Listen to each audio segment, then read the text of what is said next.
कारण 26 जानेवारीला बैल नाही आहेत, पण 25 जानेवारीला आहेत का प्रेक्षकांची इच्छा असते 10,000 खर्ची बैलं बघायची. त्यामुळे मी आलो आहे बैल दाखवला.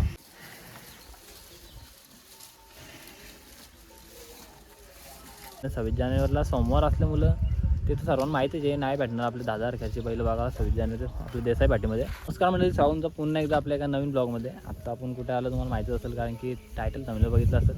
आता आपण आलो पंढरी शेठ फडके यांच्या गोट्यावरती. आणि इकडे बघा सर्जा आणि बादल, हा टॉपचा आश्चर्य.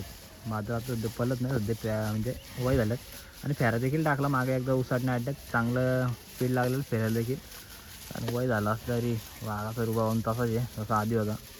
आणि आपला सर्जा बऱ्याच अड्ड्यात असतो, कायम गुलाल भेटतं आपल्या वाघाला बघा. कारण की लय जणांच्या कमेंटीज होत्या का दादा वाढव जा आणि बैल वगैरे दाखव, आणि 26 जानेवारीला बैल आहेत का नाही. नाही तर 26 जानेवारीची एक रील चालती का ते बैल वगैरे नाही असं. पण 25 जानेवारीला म्हणजे की उद्या आपला मैदान आहे मऊचा, तेव्हा तरी बैल असतील. तर ते पण जरा दादाने विचारतो मी आणि तुम्हाला सांगतो. आणि इकडे बघा बैल दाखवून घेतो सर्जा आणि बादल. त्यामुळे मी आलो, कारण 26 जानेवारीला बैल नाही आहेत, पण 25 जानेवारीला आहेत का प्रेक्षकांची इच्छा असते 10,000 खर्ची बैलं बघायची. त्यामुळे मी आलो आहे बैल दाखवला. 3च बैल आहेत गोट्यावरती, जास्त नाही. बाकी बैल सगळी 30 तारखेला येतील, कारण की आपणची पुण्य येते 30 तारखेला आहेत. त्यामुळं बैल बाकी वरती घाटावर. आणि आपला मी अक्का पक्ष्या असा आहे वाघ. पक्ष्या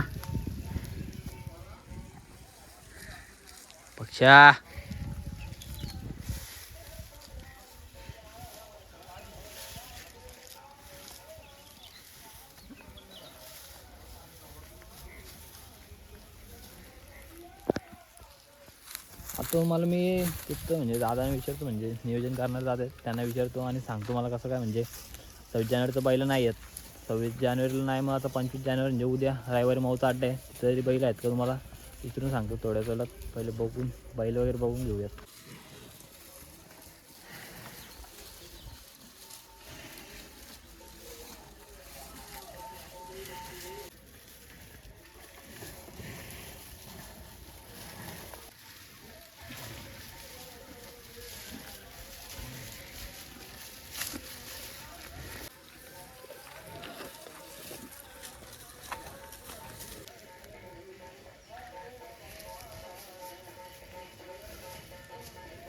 तर मित्रांनो 26 जानेवारीला बैल नाही पाळणार, 25 जानेवारीला बऱ्याच जणांना वाटत असेल मग पाठीमध्ये बैल येतील आणि येणारच होती. म्हणजे बादल तर आपला नसतो, कारण बादलला एकच पॅरा टाकलेला उसाटण्या अड्ड्यामध्ये. त्यानंतर आपला पक्ष म्हणजे खाली, म्हणजे पक्ष तर असणार असं मला पण वाटतं. पण कारण की पक्ष अनफिट आहे, त्यामुळं आपल्या मऊ पाठीत नाही भेटणार. आणि 26 जानेवारीला सोमवार असल्यामुळं ते तर सर्वांना माहितीच आहे, नाही भेटणार आपले 10,000 खर्ची बैल बघा 26 जानेवारी आपल्या देसाई पाठीमध्ये.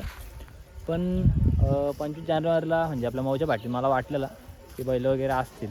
पण बघा तू बघा थोडा पुढं गेलो तरी महाराजाचा आहे. पण मित्रांनो नाही, कारण पक्ष अनपिढ आहे, पक्षाला पालवत होता. नियोजन वगैरे पण बहुतेक करून झालता, अनपिढ आहे बैल, त्यामुळे वाटत तर नाही. पण बघा प्रत्येक नियोजन करताना माहीत असतो आपला बैल अनफिट आहे की नाही. त्यामुळं आपल्याला पक्ष देखील बघायला नाही भेटणार. आणखीन खूप सारे मैदान येतील. बैल अनफिट असल्यामुळे काय पळून फायदा नाही, कारण की अजून काय दुखापत झाली त्या कारणाने अजून खूप सारी मैदान आहेत मोठी मोठी. त्या मैदानात तुम्हाला नक्कीच 10,000 खर्ची बैल आपली आहेत. सर्जा पक्षा, दुसरा आपला जो घाटावर असतो घाट गाजून ठेवला त्या पक्षाने आणि सर्जाने, असे बैल अर्जुन देखील आहे. सर्व बैल तुम्हाला 30 तारखेला तर बघायला भेटतीलच, ते पण तुम्हाला दाखवीन मी. पण आत्ता पक्ष अनफिट आहे. बादलचा कसा फेरा वगैरे काढतात कधीतरी बघा. पक्षा एकदम टॉपचा आहे, पुढं जायचंच पाठील मारावं लगेच, असं काम आहे एकदम टॉपचं. आत्ताच बाहेर काढलं बायला, मागाशी आतमध्ये होती. जरा मी पण जरा आलो मऊला अपडेट द्यासाठी, कारण की उद्याचा मैदान आहे ती पाठीवर. तुम्हाला ब्लॉग आला तरी असेल नाही तर येणार तरी असेल, कारण की तो पण ब्लॉग एक वेगळा करतो नियोजन कारण जरा बाहेर गेलेत. त्यामुळे जरा मऊला आलो तो. तिथनं जवळच आहे आपला 10,000 खर्चा गोठा, तिथे भेट द्यायला आलो. जरा तुम्हाला पण जरा अपडेट वगैरे भेटते ना, तर कोणकोणते नंदी येतील कोणकोणते नाही, म्हणजे बरेच सारे नंदी येतील बाकीचे, तर आपल्याला यावेळेस नाही भेटणार बघायला. आणखीन खूप मैदान आहे, तेव्हा तर 100% भेटतीलच, त्यात काही विषय नाही. 30 तारखेनंतर बहुतेक करून बैल खालीच असतील असं मला तरी वाटतंय. बघा आणि इकडं बादल आहे, सर्जा काम आहे एकदम खात्री ना. पक्ष्याने गेलं होते सीझनला, लय गुलायला घेतलं म्हणजे वरती घाटावं. त्या सीझनला जरा खालते पक्ष. फिटनेस बघा ना एकदम कशी प्रॉपर आहे.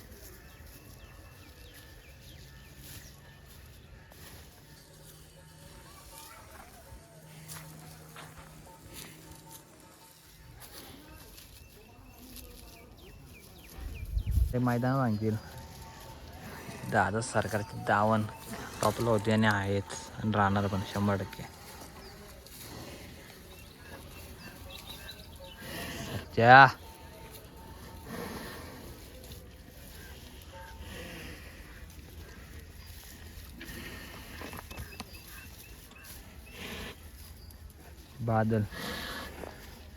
बादलने आधी नावलाही केलाय, त्यामुळं काय बादलचा विषय येत नाही.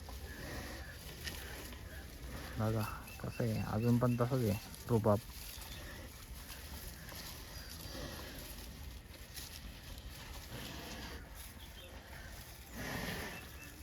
ॲग्रेसिव्ह म्हणजे सर्जा आणि जो पक्ष तिकडे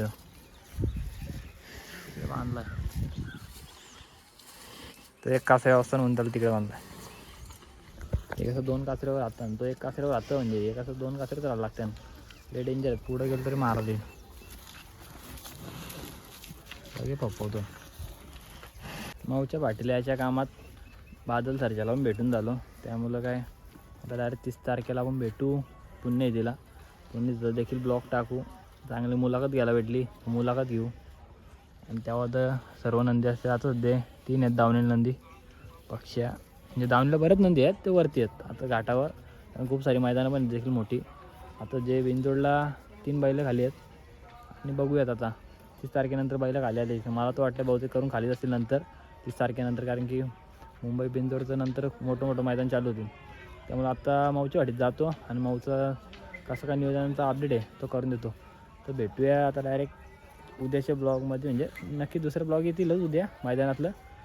उद्या कोणकोणते नंदी येतील ते पण तुम्हाला दाखवतो. भेटूच उद्या अड्ड्यात डायरेक्ट. चला बाय बाय.